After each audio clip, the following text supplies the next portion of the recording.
آج ہم 4 کلاس کی اردو کی سبق نمبر کسان اور بادشاہ کے بارے میں پڑھیں گے۔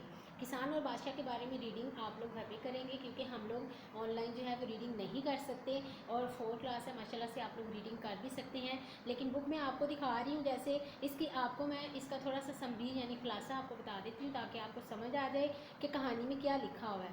کسان اور بادشاہ جو ہے وہ کہانی ہے شیخ سعدی نے لکھی ہوئی ہے، اور جن کی بہت ہی مشہور کتاب گلستان اور بوستان سے لی گئی ہوئی ہے۔ اس میں ایک کسان اور ایک بادشاہ کے بارے میں بتایا گیا ہے کہ کسان جو ہے وہ جا رہا ہوتا ہے، راستے میں بارش ہوتی ہے، کیچڑ ہوتا ہے جنگل میں، اس کا جو گدھا ہوتا ہے وہ پھنس جاتا ہے کیچڑ میں، اور کیچڑ میں پھنسنے کی وجہ سے کسان جو ہے مشکل میں آ جاتا ہے، بہت کوشش کرتا ہے کہ اسے نکالے، لیکن وہ نکال نہیں سکتا۔ اور جب انسان اپنی کسی مجبوری میں یا کسی ناکامی میں ہوتا ہے یا کسی مصیبت میں ہوتا ہے، کوشش کرتا ہے کسی دوسرے کو الزام دے اور اپنے الزامات دوسروں پہ ٹھہرائے۔ اسی طرح کسان کرتا ہے، اور کیا کرتا ہے کہ وہ اپنے سب جاننے والوں کو، چاہے وہ دوست ہے چاہے وہ دشمن ہے، ان کو برا بھلا کہتا ہے، ایون کہ بادشاہ کو بھی نہیں چھوڑتا، کیونکہ بادشاہ جو ہوتا ہے وہ اس جنگل جو ہے وہ بادشاہ کی سلطنت میں آتا ہے، اور اسی اسلام میں جب وہ برا بھلا کہہ رہا ہوتا ہے تو بادشاہ ادھر سے آتا ہے، بادشاہ خود سنتا ہے کہ اس کو برا بھلا کہا جا رہا ہے، لیکن وہ جب بادشاہ کو دیکھتا ہے تو پریشان ہوتا ہے کہ اب میرے ساتھ کیا ہوگا۔ بادشاہ کے جو غلام ہوتے ہیں ساتھ، وہ اس کو بہکاتے ہیں کہ اس نے آپ کو بہت برا بھلا کہا ہے، آپ اس کو سزا دیں، لیکن بادشاہ اعلیٰ ظرفی کا مظاہرہ کرتا ہے اور اس کو سزا نہیں دیتا بلکہ اسے معاف کر دیتا ہے، کیونکہ وہ سمجھ جاتا ہے کہ کسان جو ہے وہ مصیبت میں ہے اور وہ اس کو انعام و اکرام سے نوازتا ہے۔ اس کہانی سے ہمیں یہ بھی سبق ملتا ہے کہ اچھا جو برائی ہے اس کا بدلہ دینا برائی میں بہت آسان ہے، جبکہ اگر ہم انسان ہیں، انسانیت کے ناطے اگر ہم دیکھیں تو برائی کا بدلہ اچھائی میں دینا چاہیے۔ اب ہم اس کی ایکسرسائز کی طرف آتے ہیں۔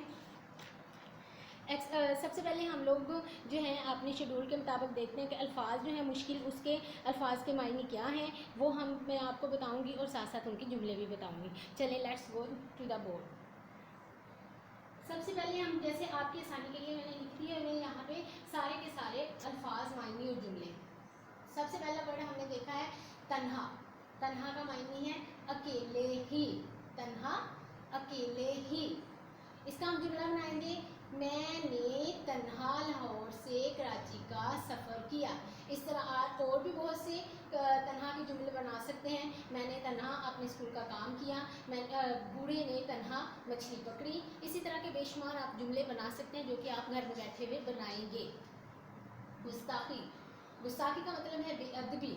گستاخی بے ادبی، گستاخی، ہمیں بڑوں سے گستاخی سے پیش نہیں آنا چاہیے۔ اسی طرح آپ اور بھی اس کے علاوہ بہت سے جملے بنا سکتے ہیں خود، کہ ہمیں آپس میں بھی گستاخی نہیں کرنی چاہیے، ہمیں دوسروں کی عزت کا خیال رکھنا چاہیے، گستاخی کرنا اچھی بات نہیں۔ اس طرح کے بے شمار جملے بنا سکتے ہیں۔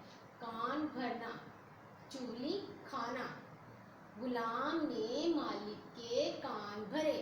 اسی طرح آپ یہ بھی کہہ سکتے ہیں، بیٹے نے ماں کے کان بھرے، بیٹی نے باپ کے کان بھرے، دوست عائشہ نے آمنہ کے میرے خلاف کان بھر دیے۔ اسی طرح اور بھی بہت سے جملے بنا سکتے ہیں۔ اگلا ورڈ ہے ہمارا رائیگاں، یعنی بیکار۔ رائیگاں بیکار۔ اس کا ہم جملہ بنائیں گے، نیکی کبھی رائیگاں نہیں جاتی۔ نیکی کبھی رائیگاں نہیں جاتی۔ اسی طرح ہم رائیگاں کے اور بھی بہت سے جملے بنا سکتے ہیں۔ اگلا لفظ ہے ہمارا اخذ کرنا، سیکھنا، نتیجہ نکالنا۔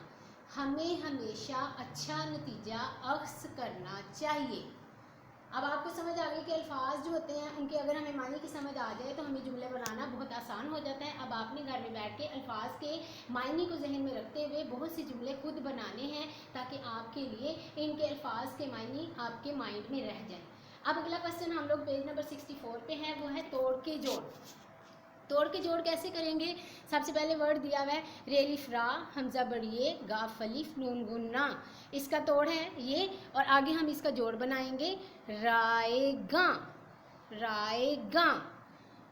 آگے جو ہمیں لفظ دیا ہوا ہے سلطنت، تو ورڈ کیا بنے گا؟ سلطنت، سلطنت۔ اسی طرح اگلا لفظ ہے تیرے تر، الف آ جیم میم، تراجم، تراجم، تراجم۔